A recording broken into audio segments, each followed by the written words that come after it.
Sa susunod na linggo, planong ihain ni Senador Ronald Bato de la Rosa ang resolusyong naglalayong ibasura na ang impeachment case laban kay Vice President Sara Duterte nang walang paglilitis. Giit naman ng House Prosecution Team at ng ilang senador, kailangan matuloy ang impeachment trial batay sa saligang batas. May unang balita si Bob Gonzales. June 11 magsisimula ang impeachment proceedings laban kay Vice President Sara Duterte. Pero hindi pa man nagsisimula, may kumalat na sa Senado na draft resolution na layong ibasura ang impeachment complaint nang hindi dumaraan sa paglilitis. Wala itong pirma at pangalan ng may akda. Si Senador Bato de la Rosa, na kilalang kaalyado ng mga Duterte, patay mali siya nung una. Pero inamin din niya kalaunan na siya ang nasa likod ng draft resolution.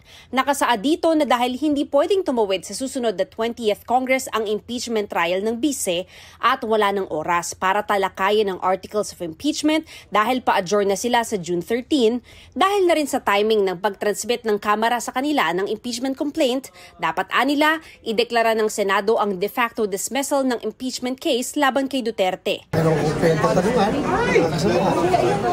konsulta. Tapos may nakuha na po ba kayo kung ilan ng susuporta? Mamaya na pag sizable na yung number na sumuporta. Ang iba mga kasama namin may ibang draft. So siguro i-incorporate yun kung ano yung magagandang provision doon sa kanilang mga draft para mapaganda yung final version at magiging acceptable sa lahat. Whether or not magkakuha ako ng suporta ng majority, I am confident that I make a stand as far as this issue is concerned. Sa susunod na linggo daw niya ito balak ihain. Paglilinaw ni De La Rosa, walang kinalaman dito ang bise. Ako, kukulit natin sa kanya, pero sabihin mo, ako personally, mag-report sa kanya, no, that's my own initiative. Hindi galing kaya sa akin. Wala siyang pakialam dito. Sabi ni Senate President Cheese Escudero, mere scrap of paper, unless may mag-file niyan, unless may mag-author niyan, unless pagdebatihan niyan, at unless pagbotohan niyan. Nanindigan naman ng ilang senador na kailangan dinggin ng Senado ang impeachment case na mandato ng saligang batas. I'll make it very clear, walang choice ang Senado. Walang choice ang Senado. We have to carry out our constitutional duty. Kapag inihain ang resolusyon at dinala sa plenaryo, pagbobotohan ito ng mga senador kung tatanggapin o hindi. Pero pwede nga bang ma-dismiss ang isang impeachment complaint sa pamamagitan lamang ng isang simpleng resolusyon at ng walang paglilitis? Nauna nang sinabi ni Escudero, sa anumang mosyon, masusunod ang kagustuhan ng mayorya. Kung may question sa kahihinatnan nito, pwede itong iakyat sa Korte Suprema. Humihiling naman ang caucus si Senadora Amy Marcos na nabasa na raw ang draft resolution. There's so many options and so many malabo. Kaya gusto natin yung pinaka-sang-ayon sa batas at yung pinaka mabilis din. Kaya dapat pag-usapan ng maigi. Kaya inaanyayahan ko nga si SP, magkautos na kami. At maraming nalalaguan, maraming opinions. Giit naman ng mga magsisilbing impeachment prosecutors, labag sa saligang batas ang nakasaad sa draft resolution. Well, for me, that is unconstitutional. They're violating their constitutional mandate. Under the Constitution, ang trabaho ng Senate is to hear, diba? And sa amin naman is to prosecute.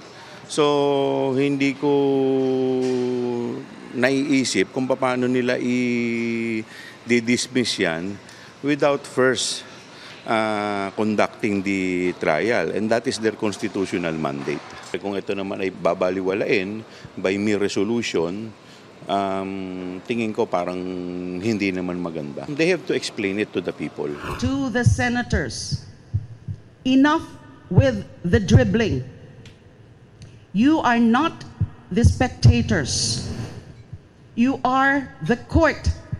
Let the trial begin and let the evidence be laid bare. Ang kampo naman ni Vice President Duterte, kinukwestiyon kung pwede bang ipagpatuloy sa 20th Congress ang impeachment trial na nagsimula sa 19th Congress. Kinukwestiyon din namin yan, yung pag-crossover from the 19th to the 20th Congress. Pero nang usisain ang bise sa detalye ng kanyang stratehiya, Yung lawyers ko na lang magsalita, ma'am, kasi papagalitan na naman ako nila. Papagalitan na naman ako noon, ma'am, ng mga lawyers ko. So, tanong natin yung lawyers. Ang pagkakaintindi ko ay madaming procedural lapses na nangyari na labag sa Constitution. ang Malacanang muling iginiit na hindi nakikialam sa proseso si Pangulong Bongbong Marcos. Sagot niya ito sa pahayag ni Kabataan Representative Raul Manuel. Bakit ba siya nagbe-medal dito? Dahil ba may mga issue din siya na ayaw niyang maungkat? We give respect to Representative Manuel. And we hope that he will also give respect to the President by not making and creating such kind of intrigues. Intriga po ito. Do not be like a second-rate, trying hard copycat. Maliwanag ang gusto ng Pangulo, proseso, ayon sa batas, ayon sa konstitusyon. At gugustuhin po ba niya na ni Representative Manuel na lumabas na ang Pangulo ay nagdidikta sa Senado, at maipakitang isang rubber stamp lamang ang Senado. Hindi natin gugustuhin yon.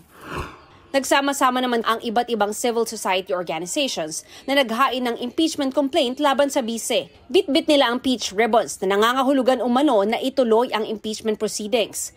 Ayon sa Tindig Pilipinas, simula sa susunod na linggo, asahan na raw ang mga pagtitipon at pagmarcha ng grupo para kalampagin ang Senado na umpisahan na ang impeachment trial ni VP Sara. Ang mga pamilya ay natukhang. Sana ho ay huwag naging tukhangin ang inihaing reklamo laban sa ating pangalawang Pangulo. Ito ang unang balita. Mav Gonzalez para sa GMA Integrated News. Igan, mauna ka sa mga balita, mag-subscribe na sa GMA Integrated News sa YouTube para sa iba't ibang ulat sa ating bansa.